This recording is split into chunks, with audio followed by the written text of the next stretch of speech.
Alright. The music will actually work. There it goes. Everything is actually working. Huzzah. Actually, we're going to lower that volume just a tad itsy bit. Right, and I just realized something I forgot. The newsreel. So, usually the newsreel thing on the bottom right of the screen would be going with some information, except I forgot. So, we're just not going to have it. I'm sorry. But, ladies and gentlemen, welcome back to yet another episode of the Airlock Podcast. We are on episode 21. Yeah, it's though it's been a little bit. We've been busy. A lot of things. We've been busy with a heck of a lot of things. So yeah. Oh, and I just got an announcement about my own squadron. One of my guys did decide to actually go to the reserves. Son of a. Well. Well. Anyway. So yeah, welcome back, Black. Yes, welcome back, ladies and gentlemen, to another Airlock podcast where we talk about stuff, the comings and goings of the Emperor's Hammer TIE Corps. I have with me today, if I could ever undeafen myself, there we go. I have with me today Captain JetMech, currently flight lead of Flight 3 of Theta Squadron. Jet, how you doing today? I'm doing good. Hope everyone's doing well. How are you doing? Kind of a little hurt because I actually just got a email notification that one of my guys did go to reserves after all. Oh, bummer. That's Yeah. too bad. But, But sometimes real life has to take the front seat. yeah, that is true. That is true. Well, either way, it was good. It was good that he decided to go instead of just completely go MIA entirely. So there's that. All right. So, just a quick heads up for those in the Twitch chat. While I am looking from time to time, I apologize if I don't answer everybody all the time. I see an old face of the channel, Nightmare. How's it going, bro? We need to talk. We got a lot to catch up on. And as well as the assistant, or the assistant or attaché, I forgot. Sorry, Morgan. Part of the recon office themselves, Rear Admiral Morgan is in the chat, along with one of our reservists. Okay, it is attaché. And along with one of our reservists and very good friends, Calv. So, all right. Yeah. For those of you wondering, Lieutenant Colonel Vapen, which I just realized I got to change his name again. Freaking pick a lane. No, I'm kidding. Yeah, Lieutenant Colonel Vapen is not going to be with us today unless he somehow plays sneaksy and gets in here somehow. He is off on vacation with his wife, so good on them. They need it, along with a great many of us. But yeah, today is just gonna be me and JetMech, and we got a few things we can discuss about. First and foremost, how about we just go straight, rip off the Band-Aid, and talk about Squad ReMob? How are we feeling about that, Jet? Oh, I'm excited about it. So prior to my my step back from the role of BGCOM, I did get a little sneak peek of what was going on under the hood on remobilization this year. It looks like it's going to be a good time.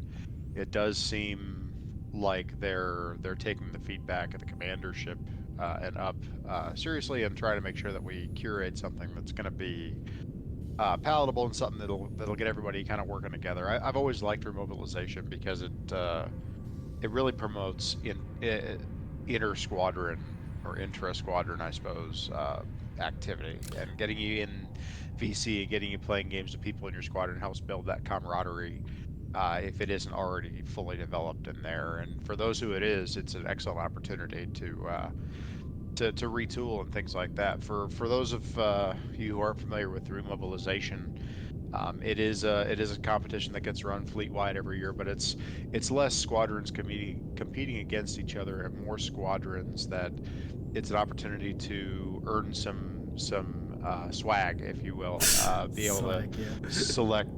select a new ship or new goal for your squadron, things like that. It allows you to do that. Depending upon how well you do, you can select some really interesting things as You well. know, Some higher tier ships. you just reminded me. I entirely forgot that we can actually change the whole objective of the squadron. Yep, sure Though can. I'm gonna tell you right now, Thunder is gonna remain as an assassination squadron. We're never changing that. However, I do want to announce that we are gonna be aiming to change one of our flights. So all three of our flights are TIE Phantoms, and we've opted out, or at least for Flight 1. Flight 2 and 3 is still going to be Phantoms, but Flight 1, we've opted to aim for the TIE Advance this year.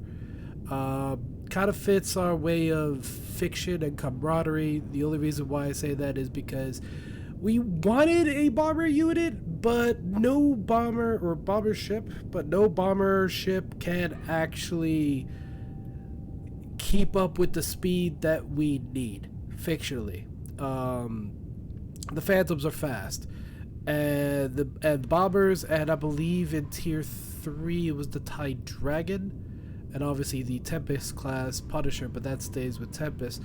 Those are slow, too slow for us. We're fast hitting, and we require stuff that can go into light speed real quick. So we're gonna stick with the TIE Advance this time, along with the TIE Phantoms. Sure, the TIE Advance doesn't do the cloaking thing like the TIE Phantoms, but jump in, kill, jump out, same difference with the assassination. It's all the same. Now, any plans for Theta? We've been kind of talking about some things, but nothing firm set in stone just yet. I think we are looking at some ship changes, but I don't want to tell tales out of school before we get an opportunity to discuss it between myself and Vapen and Tyrion, and make sure we're all on the same page there. But yeah, it seems like Vapen's got a good idea of what he wants, the direction he wants the squadron to go to, and we're going to do our very best to go out and achieve that. So That's fair. That's fair. Now, I was gonna say the whole thing about ReMob promoting camaraderie between the squadron. That's actually been more of a. Okay, this is gonna sound wrong, but at the same time, it's the truth. That really didn't start until last year. It was last year's ReMob that we actually started the whole. No more squadron versus squadron in ReMob anymore, and I believe, and in all honesty, I believe that healed and helped out the competition tenfold, because the whole goal of it was, work on our own stuff, not go against other squadrons. And yeah, we saw a whole hell of a lot more of activity last year than the years prior, because folks would always have the mindset that it's like, oh god, it's just another sweaty, toxic, grinding competition against other squadrons. We might as well not even bother. And thankfully, they actually listened and changed up. Now, sadly, the TUA and MUA medals, which you're gonna have to help me out here, because I know the Grand Admiral wants us to not use as much abbreviations as possible until we explain them, and I entirely forgot what the actual full names of those awards are. you have the Meritorious Unit Award, and then I'll have to look up the other one. Yeah, the MUA, the Meritorious Unit Award, heavily coveted, and still is awarded in the Corps, but I believe now only for raise the flag towards the end of the year.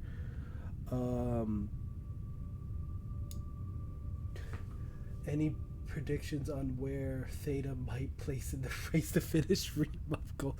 Again, there is no more race, though I see the It joke. is, yeah, it's a marathon, not a sprint. Yeah. The real Uh, goal, the real victory are the friends we made along the way. yes, and I've been telling Thunder, it's like, the only real opponent or threat, have you, mind you, is our own past previous scores. Um, that's what we're up against, and that's for every other squadron to each their own past scores. So in Thunder's case, it's we just got to do better than what we did last year, and realistically, I think we only did one objective last year because and this was the other thing for several reasons. One, we didn't have a need to change any of our anything about our squadron. We at the time we still liked having all three flights as TIE Phantoms, and we wanted to stay as an assassin squad. Any other changes we could do to the squadron, I could have just done right off the back as a commander, but there was again no need, so we didn't really push for it. And we only did the fiction part objective, which is going to be changed a lot this year. And Calv already answered the TUA if you didn't get it yet, Jet. I saw his answer in the chat. Yep. Yeah, the TIE Corps Thank you for that. Commanders Unit Award. That's the TUA. Yeah, very very big awards. Doesn't get put out a lot. Now I believe only ReMob or not ReMob, Raise the Flag is the only competition that actually gives those out now. Because I don't think Imperial Storm does that anymore. Now that Imperial Storm got moved as a PvE instead of a PvP. Yeah, I'm not sure, but I do recall that I don't recall them being awarded anywhere else, but Raise the Flag. So that's that. I believe that tracks, but I'm not sure exactly. Yeah, and I'd like to apologize, folks, to mostly to the YouTube recording. You're probably not going to hear it in Discord, but for those of you on YouTube, I apologize. I live in Florida, and it just rained, so you're going to be hearing a lot of frogs. There is nothing I can do about that right now. I apologize for that. So if you hear them off in the distance, I am sorry. So yeah, we got ReMob. And yeah, this year definitely with what I've seen, I'm not going to spoil, but with what I've seen, our newest TCCS officer, he's not really new, but the position is new. Admiral Phoenix Picada, who is now our warfare officer. I keep Warfare officer. yeah, That's correct. In my mind, every time I see WO, because of my previous military background, I immediately just click on to warrant officer. I'm like, that's not the right one here. It is warfare officer, not warrant officer. Yeah, so he's our new warfare officer who is in charge of all competitions, including the core wide ones now. Which it's gonna be interesting to see his take on Raise the Flag. He is going to be running ReMob this year with a twist, ish, and yeah, it's gonna be interesting this year how we hear or how we see how we see the pilots achieve their goals this time around. Yeah, I'm excited to get into it and start working our way towards those goals. Yeah, Theta's got a good active group, and I'm excited to see everyone out and flying. And I love these fleet-wide competitions because it really does foster more activity and fosters people getting out and enjoying the games together and enjoying each other's company. It's a nice thing.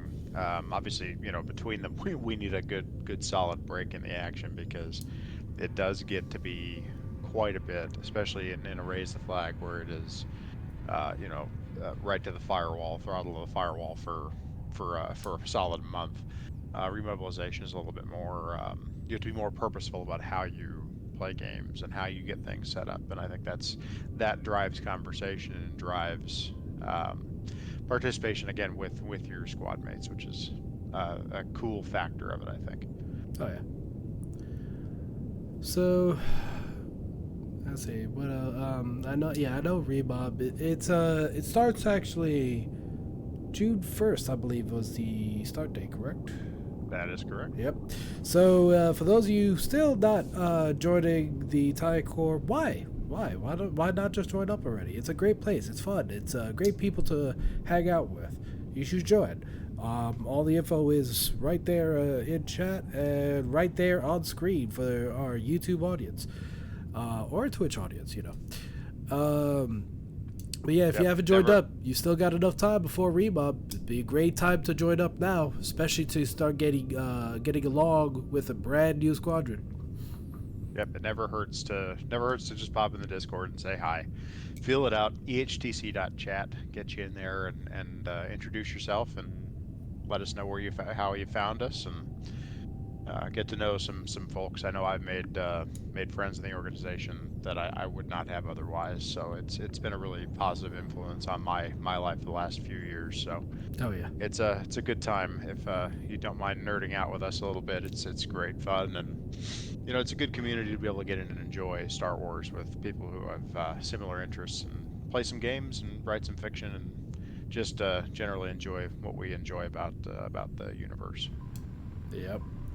Speaking of games, I've had to make an executive decision because I fell back a lot for the Blood Bowl games for the Blood Bowl tournament that we're doing. I'm still gonna finish the first week, but I think instead of doing every game this season, I think I'm just going to do the other than to finish up the first week.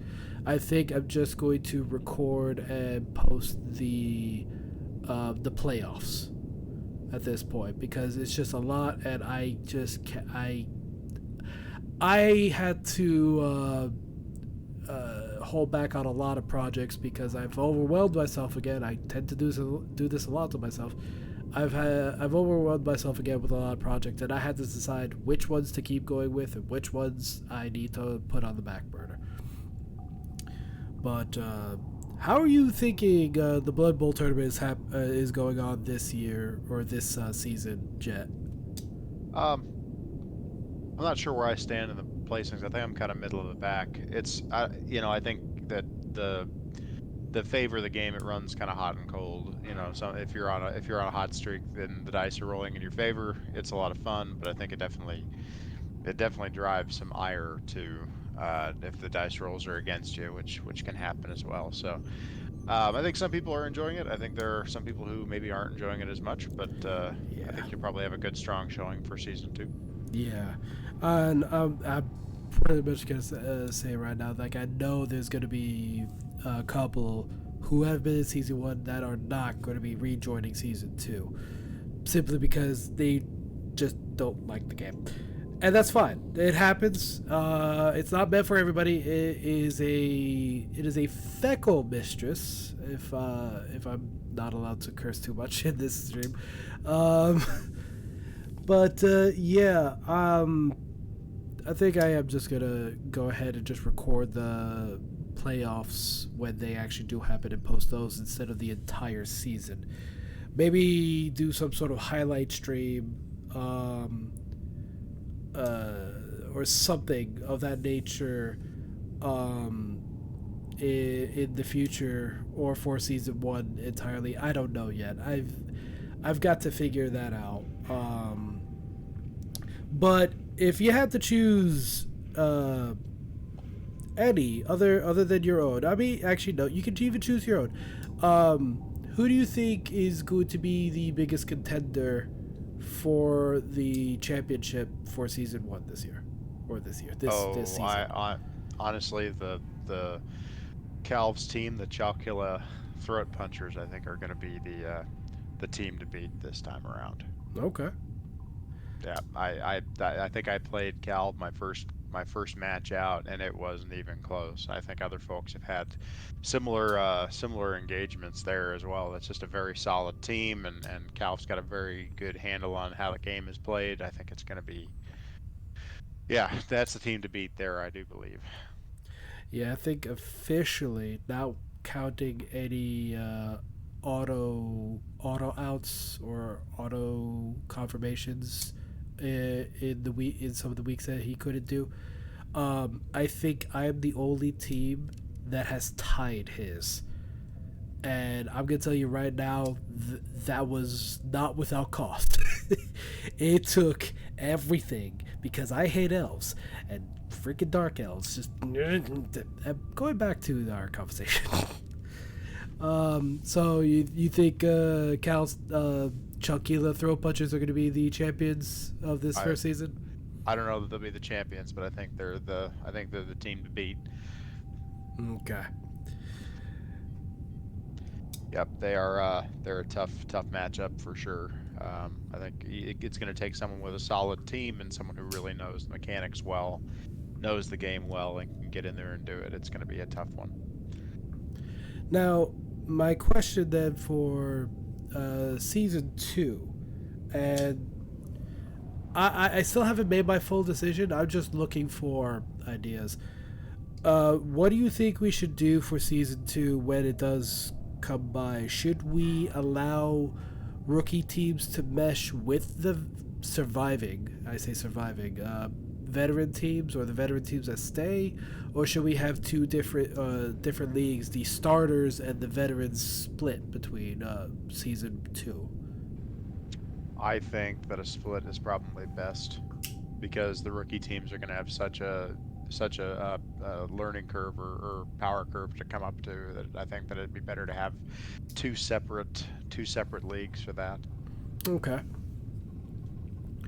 And then I guess the championship will be. Should the playoffs also still be split between the two, and then the final game be between one of each side, or should we separate that as well? I think that if you do a rookie bracket and a veteran bracket, and then the two teams at the end play for champion overall for the Okay. whole thing, I think that's fair. I think that would be interesting. Okay. Then yeah, we could do something like that. We could get the divisional championships and then overall grand championship. Yep. We could definitely do something like that. Yep. I think that's a good way to go. Okay. All right. So I want to skip one of our talking points here because I said we really need to be vague about it. So That's fine. yeah, That's probably best if we pass over that. yeah. So going back to you no longer be BGCOM. Now this wasn't for those of you listening, watching, wherever you're hearing this episode. I want to make it clear that Jet stepped down on his own accord, and I'll actually let him talk about it if he wants to. Yep. Sure. So yeah, like Asa says, I was fired. Yeah, right. Re- Okay. realistically, I have a job that's pretty demanding in real life, and it almost to the day that I said, "Yep, I absolutely will do this BG role. I got this." My work ramped up significantly, and normally 45 or 50-hour week turned into 60 hours a week pretty consistently. And I was doing my best to try and balance everything, but unfortunately, the place that I was pulling the extra time from was my family, and that was hard, and it was a decision I had to make in order to kind of make sure that I'm um, balancing the things in my life that are really important. Not that the Tycor isn't important; it's a very important part of my life. But when the rubber meets the road, there's nothing more important than family, and work is how I support my family. So that it is unfortunate. I wanted to do a good job, and I hope that I did well by the commanders and the pilots on the Warrior. But that leads to the really good news is that with me stepping back. It was a good time. Marenta was able to step back into the role of BGCOM for Battle Group 2, which, in my opinion, is a huge win for us. She's a tremendously positive influence and really, really good for the Warrior, and was good for the Warrior before she had to step away due to real life concerns as well. But she's, yeah, we're very, very happy to have her back on board. And I think that it's a positive thing for the Warrior. I really enjoyed my time in the role. I liked getting to work with everybody, and I liked having the opportunity to serve the pilots on the Warrior. But unfortunately, it just doesn't. I could not give it 110% like I felt like they deserved, and that's really what it boiled down to. So, Let's see. I, That right there, ladies and gentlemen, is the sign of the best type of BGCOM ever. Those that will not steal any quality away from you at all. I appreciate that. So I made a joke about it when Marenta came back, and so did several others. For those of you who don't know the history of Firebird Squadron, back when Stryker was its commander, there was a time where he was actually close to also stepping down, and another was going to take his place. However, when we all woke up the next morning and saw the announcement of the next Firebird commander going to be, and it said Stryker again, it's like, what happened? It was funny because when we saw the announcement that Marenta was joining back as BG2's BGCOM, Battle Group Commander, it was funny because every single Firebird and most of the challenge pilots immediately thought, oh no, it's happening again. And I think yesterday she finally saw some of those memes and just broke down laughing, hysterical. It was the greatest moment. Oh, and I completely forgot that the bot did that. For those of you on the Twitch channel, the bot now does random. I'm calling it the Chance Cube, kind of like Watto's Chance Cube from episode 1. It will ask from time to time for those wanting to be part of it. It's gonna have you choose either red or blue, and it will ask you for an amount. If you want to know like how much each person has on the channel in terms of loyalty points, I believe you just gotta type in !loyalty, and it will show you. I will have to add more in the future when we get more viewers and I have the time to actually mess with the bot. But it doesn't look like anybody bet this time, so yep, there it goes. Yep, nothing happened. All right. So what do we got next on the agenda? Right, combat events. So this was another big topic that needed to be discussed because if a few of us felt like folks weren't getting the news about where to even find the combat events or the news about it. So I know on the main website, the competition center, which is on the left side under the operations category, that's where every single competition, combat event or not, is placed there. And if you are on the Discord, I'm pretty sure there's several. I've just scrolled up there. Several categories where competitions are announced, their results, and even in the polls and announcements. For those of you wondering, well, why haven't there been many? It's this month has been a bit crazy for a lot of people. So apologies if folks haven't been getting the information. But yeah, it's a work in progress, and folks' concern have been brought up to the proper uh, authorities, I guess is the word we're looking for. Um, oh, and it doesn't look like the command worked. I actually just saw Morgan try it, and it did not. I'll have to fix that. Remind me to fix that, Morgan. In the meantime, here's a table flip. Uh, So the combat events, that conversation kind of came out of the most recent Elite Dangerous yeah, competition, where participation was probably a little lower than I think they had planned on. So we were talking about, well, and I wasn't aware of it either, so that's as bad on me as anybody else. But when you go to the Tycor homepage, along the left-hand side, you have the ribbon of links.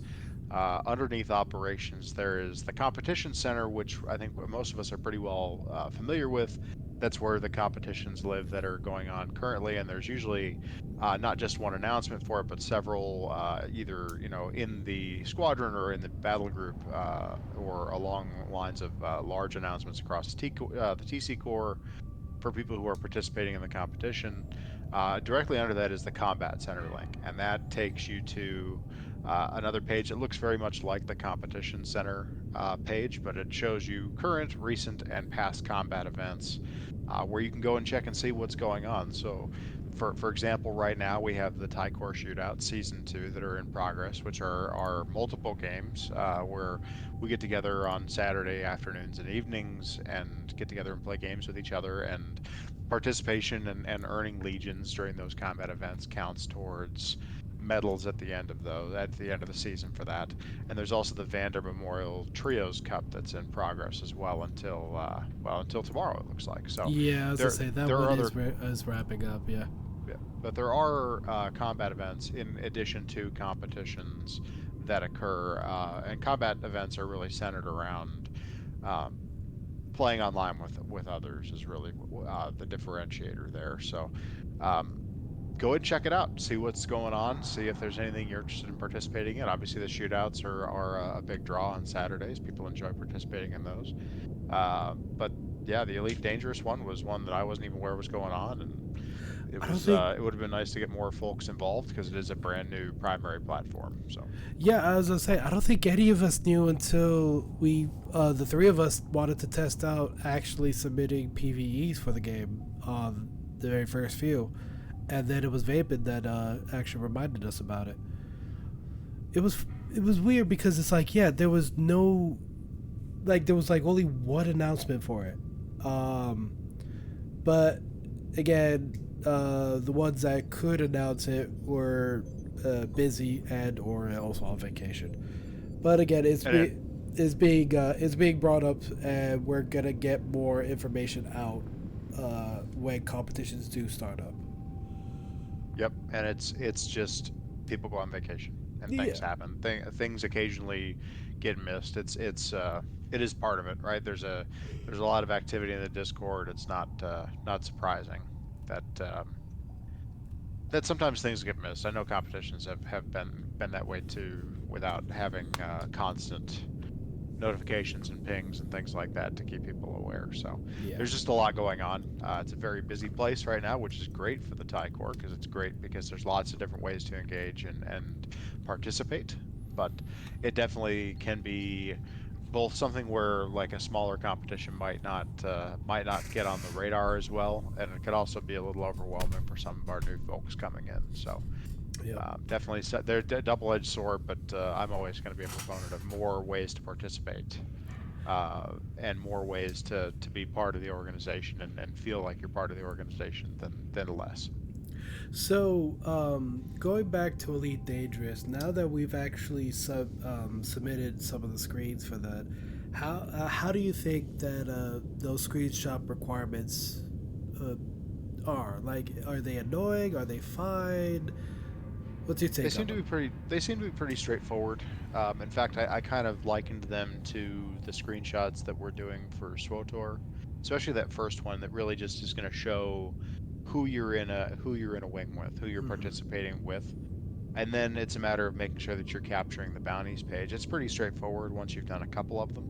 But it's remembering to take those screenshots because if you're like me and you get into the grind mode, especially turning in bounties in that game, it's really easy to get in there and just hit claim as quickly as you can so you can get back out and do it all over again.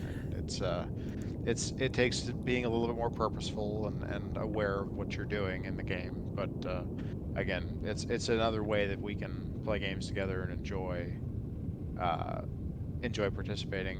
Calv, is there a COO wiki page for Elite Dangerous submissions? I believe There is. there is. There is. The problem with the COO manual, which has been brought up a while, and the discussions are still happening, it's just a matter of actually doing it, is showing screenshot examples for each of our primary games to lead pilots to know, hey, this is what we're looking for. This exact page is what we're looking for. That's been brought up by several people in the Officers Club and definitely taken into consideration. Another thing that's also still in the talks, it's on the list. I don't want to speak for Turtle on this because he is the one that first brought it up, and he's got a heck of a lot to do in terms of work for the internet office. But some people have been wondering if it was possible to submit screenshots for multiple legions of skirmish or combat. And the idea came up when Elite Dangerous finally got its primary status. Because I believe for one legion of skirmish in the PVE the sandbox mode, all you need is a bounty or a combat bond of 150,000 credits, which, if you played the game for a substantial time, that can be easy in like one or two bounty kills. Obviously, for those that are just starting, it's not really a huge gap, but definitely something to build up for. Um, but the problem with the game is, um, you can't separate each bounty individually. So that means you all just accrue one big pot together of all the bounties that you've earned, and a thought that was also brought up with Turtle, Fleet Admiral Turtle, where he thought, you know, maybe if you earn a lot more than the 150,000, say like over a million, that could be several legions worth, and maybe we can implement the system where folks can just submit the screenshot and we just automatically earn or award an amount of legions according to the screenshot. And I thought that was a great idea. Saves a heck of a lot of screenshot submissions. We don't need to do that much for certain games. Um, and it makes at least for Elite Dangerous. I know for several other games it can work, but for Elite Dangerous it can definitely save for a lot of time, especially when you gotta fly over to where you're doing your bounties, like a resource deposit area. You get the bounties, and then you have to fly all the way back to the station, take the screenshot of the bounty you've earned, rinse, repeat, and that can be a slog, Yep. big time slog. It would open up the opportunity to allow people who are playing together to spend more time doing what they want to do, which is be out there farming bounties as opposed to turning in quests. Yep, just like Calv said there, having to fly back and forth every 150, it definitely will impact the experience of the game. I for one, would much rather be out there uh, shooting bad guys and cleaning up bounties in the resource extraction sites than on the long drive back and forth between the resource extraction site in the station. It Right. just is and I think most people would agree with that, unless you're like me and enjoy running cargo in the game, and in which case I put on a podcast and drive back and Now, forth for money. here's the other part of submitting for Elite Dangerous that actually got brought up multiple times in discussions. I know Cal was also part of some of those discussions, but Silwar ultimately had a say in the final decision. Um, Missions in the game, you can go around to each station and collect missions where if you do if you do a mission, any sort of mission, no matter what, one mission would value one legion of skirmish. Now, a lot of people thought this was a humongous bad idea, and I'm still kind of on the fence on it, but also leaning towards that I can see bad habits developing with this. However, Silwar, our current combat operations officer, he also made the point of saying, look, if they have to take screenshots of every single result page of those missions, then yes, in his eyes, so long as you also take the screenshot where you're working together with folks, and that's the key point. That's the key point. You have to be in a wing. You can't just go on your own, do all these things, and that's it. Bring back, and that's game over. No, you have to actually be with people. So he thought with that, the one mission to one legion idea was actually just fine. And so that is still right now, as I'm looking at it, allowed as part of earning legions of skirmish. Again, it can be tricky, and if it becomes a problem later on down the road, he was 100% okay with changing it to keep it fair to all pilots. Just because you're in a wing doesn't mean the mission in co-op, though, right? No, not necessarily. However, you still have to be in one, so that's still meaning you have to be with people. It does. You still can go fly off and do your own thing, but you still have to be in the wing. So that's the new changes for Elite Dangerous. Now, another thing that got brought up, and I'm gonna bring it up now because let's face it, this argument is going to spill over any moment now. The idea of PvP, PvE mixed teams. Now, what do I mean when I say this? There's a current debate going on with the higher ups, and it's spilling on over, where people are trying to put a line of when does PvP turn into PvE. Say, for example, we have a game where it's it's a 3v3 team deathmatch, but there's only 4 humans. Now the debate is if it's 3 humans on one end and 1 human on the other with 2 AI fill-ins, does this get considered to be PvE or PvP?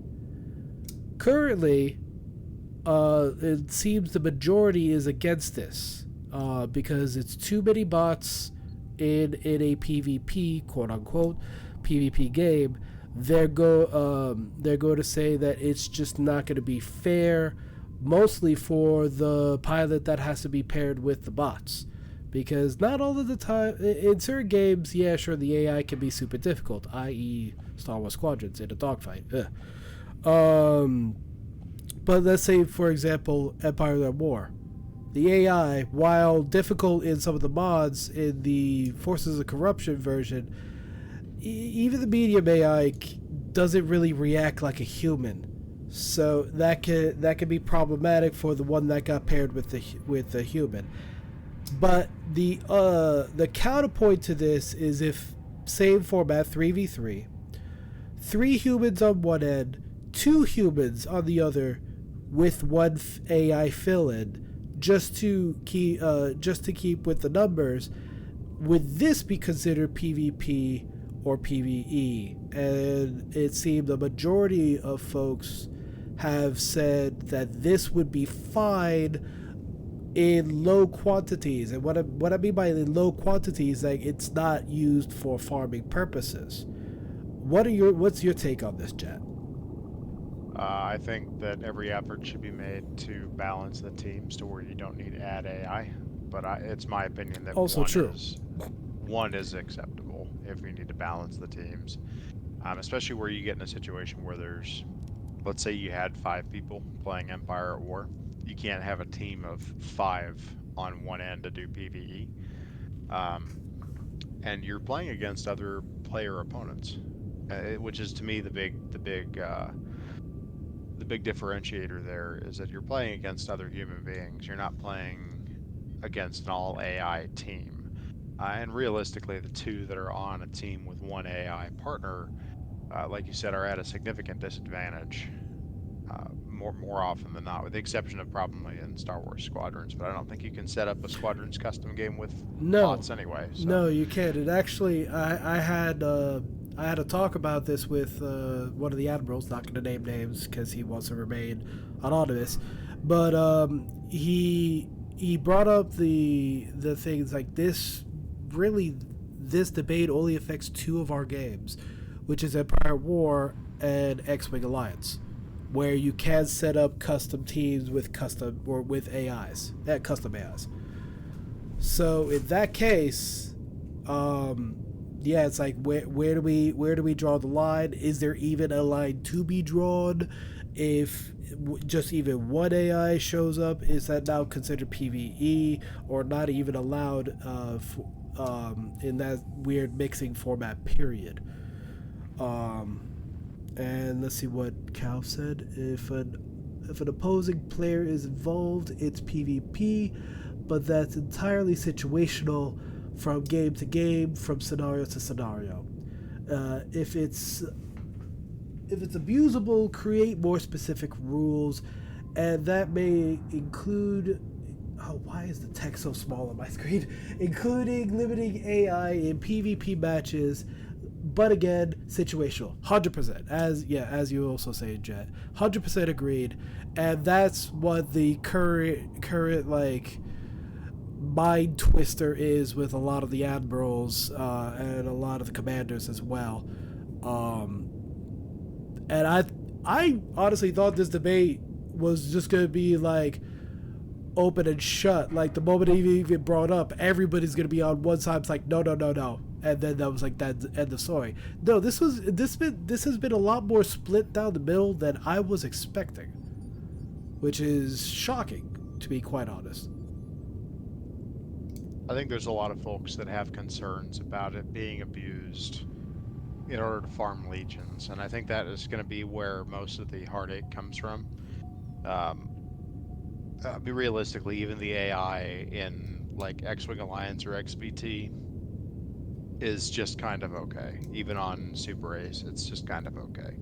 You're not getting the same challenge you're going to get from a human player. Not anywhere close. Right. At least not a competent human player. So it's I can see where people would be concerned that would be okay. Well, if you were, but then my argument to that is, let's say you're doing a 2v2 in X-Wing Alliance, and you got 2 human players and 1 human player and a Super Ace AI on the other side. If you were going to farm PvP and you knew that guy was at a disadvantage on the other team, just run 2v1.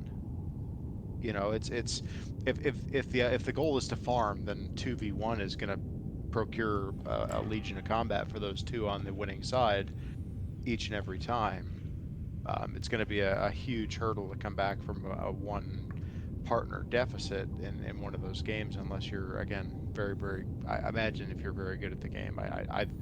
not speaking as somebody who is not very good at those games, I can't speak to how that would be handled or if you'd be able to come back from that deficit or not. But just if the concern is using it and abusing it to farm legions, I don't know that that is. I don't know that that is the best way to go about doing it. If I were going to put my head in the mindset of somebody who needed to farm legions and wanted to boost my numbers, I don't know if this is the way I would go about doing it. If that makes sense. No, yeah, 100%, because like it's always going to be whoever's at the one is going to be at a disadvantage, and realistically, like I can understand seeing some folks agreeing to a 2v1 or 3v1 just for laughs, um, but to farm Legion of Combat, yeah, no, I can't see anyone willingly doing that unless they're gaming the system. And if they're gaming the system, that's going to catch the eye of almost every single admiral, especially the COO, and that's going to be shut down real fast. So, yeah, again, situational, and one or two times, sure, yeah, do a 2v1, 3v1. It's happened before. We've agreed, we've processed screenshots like that before, but they've only been like one or two screenshots, and that's it. To see like maybe 15 or 16 of them in a row like that, that is going to bring up a lot of eyebrows, and it's going to be like, okay, what's going on here? There's some sort of manipulation going on somewhere here, and something like that is not going to fly in the COO office. I would say though that even if you're doing it like a 3v1 in either one of those, let's use X-Wing Alliance and Empire War as an example. If you're doing a 2v1 or 3v1 in one of those games, you're still held to the time restraints, and everyone's still got to get a kill. Well, in Empire War that's less critical, but in X-Wing Alliance or XVT, everyone's still got to get a kill on the board too, which isn't a guarantee in those games, especially if there's just one target on the opposing team. It isn't a guarantee. So again, to me, it seems like there's no, and I say this knowing full well that life finds a way, but to me, there is no way to abuse that if there's no AI players. And I think adding a single AI player to the opposite team in order to balance the teams doesn't appreciably change that. But again, I'm not actively looking for ways to bump my numbers up. So that could be just from my mindset that I'm not actively looking for that. Not that there are people who are actively looking for that, but there's it takes all kinds, right? And there are people who have legitimately done a lot of work to get their numbers up, and they're working through it, and they're doing it the right way. And obviously, I'd be against anything that detracts from people who have done the work to get to those points and earn the gold stars and the flight echelons and all this other stuff that we get through our system. That work shouldn't be understated. I just don't think there's an abuse that can be had here. I don't think that there's any way that this could be turned into an easier way to get Legions of Combat. You're still going to be playing against an AI opponent. If we would say that a 2v1 sans an AI counts as a Legion of Combat, adding one AI partner to that doesn't make that any easier to farm. If anything, it makes it just a little bit more challenging. Right. That's my stance on it. I know that there's some strong opinions about it, and yeah, I understand that a lot of people who want to play PvP don't want to play against bots, and that's fine too. I totally understand that sentiment because they are far from being the same as the real deal. Right, so. Especially from games, and that's the other thing that a lot of folks debating this issue on either side. A lot of folks tend to forget these are AI created from back in the day. Because again, the only real games affected by this are Empire War and XWA. I don't even think does XVT fall under this? I don't believe so. I don't No, think yeah. that you can actually do that in XVT. Yeah, I mean, so there are PvE options in XVT, but I think they're all mission based. I'm not as up on XVT as I am on X-Wing Alliance, to be fair. So same. I've only honestly done TIE Fighter. Um, but yeah, no, in X-Wing Alliance and Empire at War, these games were made way long ago. So you got to remember the coding for this AI is not as what's the word I'm looking for here? Intricate, uh, expansive. well, think about the processing power of the computers at the time, especially when Right. things like, in 1999 when X-Wing Alliance was released, the processing power of the computers that were running these games was way less than we have now. I mean, right now, I could have 10 Google Chrome tabs open and run X-Wing Alliance, and it would probably run better than it did on the PC I played it on in 1999 and 2000.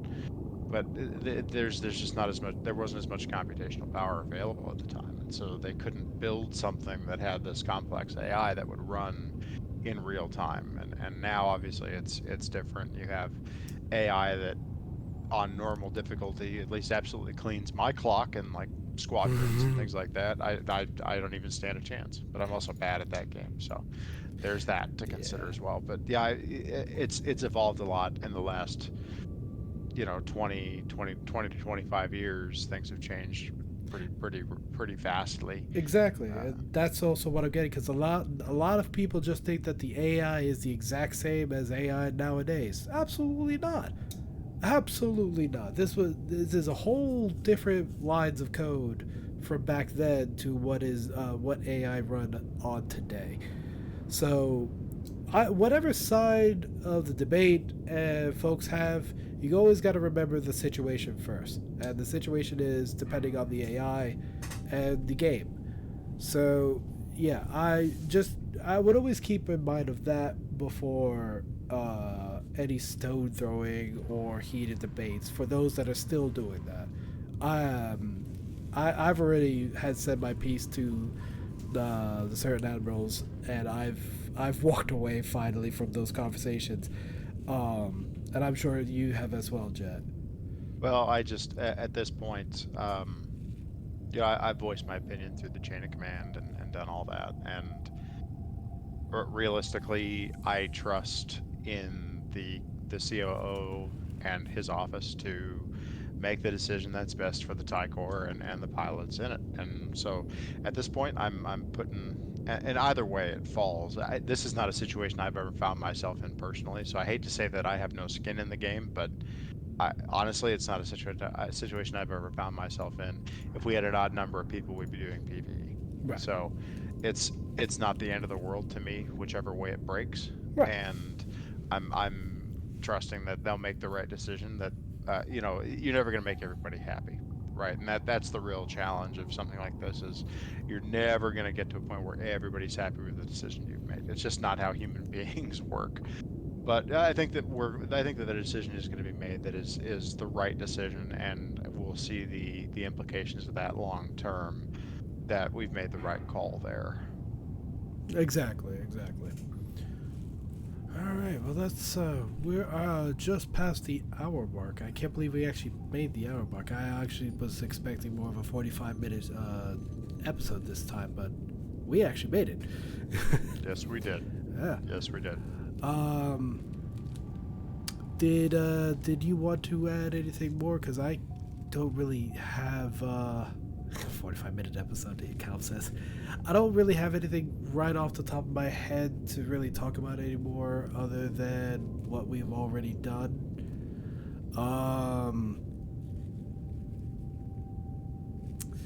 I Oh, know. I'm Oh, go yeah. ahead. I feel good about the topics we covered today. I think everything's good.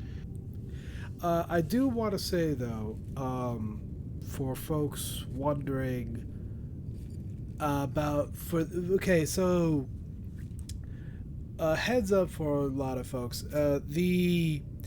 The COO office does something called a game feasibility study, and this is primarily for the games that we want to set for primary status. this does not apply to secondary status. So if you want to try to push for games for secondary status, all you got to do is pretty much get a gathering and push it up the chain of command. Because recently, the tabletop Star Wars games that we have, like Armada, X-Wing miniatures, and Legion, those just got approved for secondary status, and all we really needed was gathering. So if you want to push for games that have secondary status, all you really need to do is, let your chain of command know this is a great game to get behind and whatnot and so forth. But I do want to state that we still do have a long list of games for study for primary status. So if you do want a game to be seen in primary, still bring it up your chain of command, but just understand that process is going to take a whole hell of a lot longer.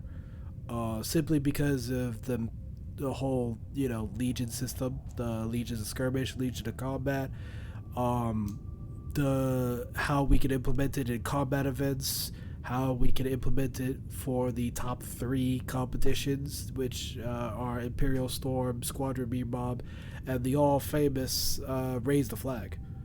So that, when it comes to primary status, that will be taking its time with study.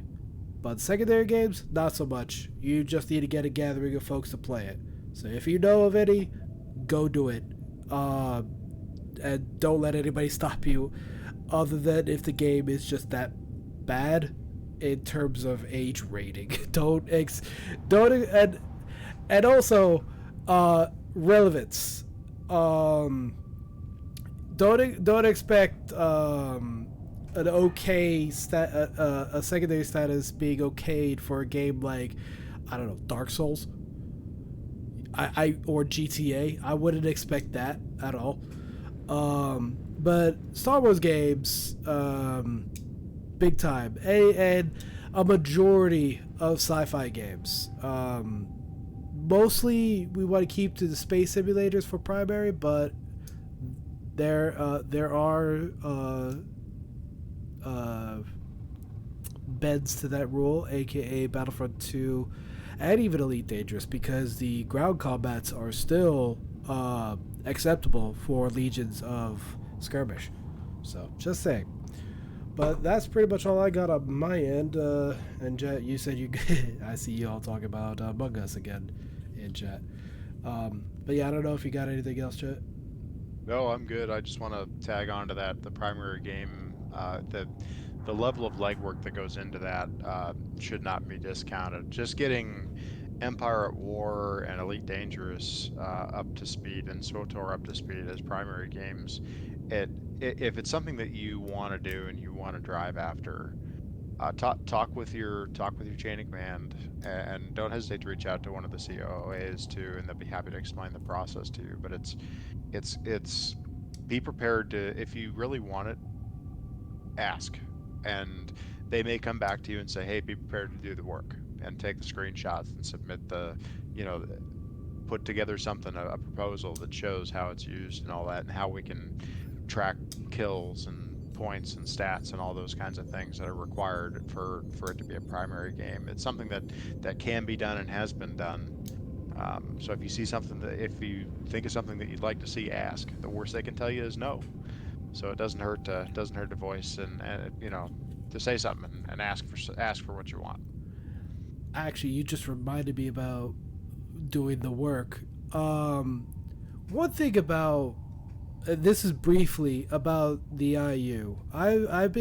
We've been seeing a lot of people wanting to bring ideas to the professors and to the TO herself in terms of making IU courses, Imperial University courses. These are all great ideas that everybody's been sending out, but the kicker is, if you want to see a course like that and nobody else is taking up the legwork to do it, go actually write the course down. it's great to have ideas, but we can't be the ones to just make it out of thin air. And if you want it done, more than likely you're going to be the one to bring up or to make the course. And again, it may still have to be tweaked afterwards, but if you want to see an Imperial University course approved by the TO, go make the course and send it to her. Or send it to her command attaché, Robert Hogan. They do not bite. They love to see great ideas, especially if you put in the effort and the work to do it. Again, if it has to be tweaked, sure, that's an easy fix. But instead of just bringing in the ideas out of nowhere, because again, if we could have pennies for every time we hear the ideas, actually put in the work. If you want to see a certain course that's not in there, or if it has been in there and you want to see it reactivated, again, reach out to them. Reach out to Robert Hogan or Silas Pitt to talk about IU courses. But this whole idea of just bringing up the idea and then just letting it fester and not having and not nothing coming of it, yeah, we're already busy as it is. We can't do all the work all the time, and we will never shy away from anybody else in the TC or any of the EH groups to do the legwork or to do the paperwork already. So just a thought, if you want to see more courses out there. But yeah, that was just something you reminded me of, and I completely forgot about that, Jet. It was a good call. All good. Yeah. All good. Well, I'm good. I think we covered everything we wanted to cover. Yeah, pretty much. Alrighty. Well, I'll go ahead and do the close off. I'll be right back. All right. Yep. Thanks. Yep. You have a good one, Jet. You too. All right, folks, and that is going to be the end of the Airlock Podcast tonight. Oh wow, wrong. Hang on. Bit of a wrong scene switch. Apologies for that. But yeah, that's gonna be it for episode 21 today. We made it way over the hour mark that I was actually expecting. So yeah. Thank you all so much for stopping on by. It's been great seeing everybody type in the Twitch chat. I know I still gotta fix a lot of those squadron patches and add a few as well. And I also gotta fix the news reel that usually shows up on the bottom right. Apologies again for it not being there. I've been busy with a lot of stuff. Excuse me. So yeah. I don't know when we'll be back for episode 22. It could be as early as next weekend, or it may take a couple of weeks. Again, I wish I could have a schedule for you, but it's kind of just on the fly whenever we have a lot of stuff to talk about. So thank you guys so much for stopping on by. My name is Legion, and I will see you next time. Take care. Bye-bye.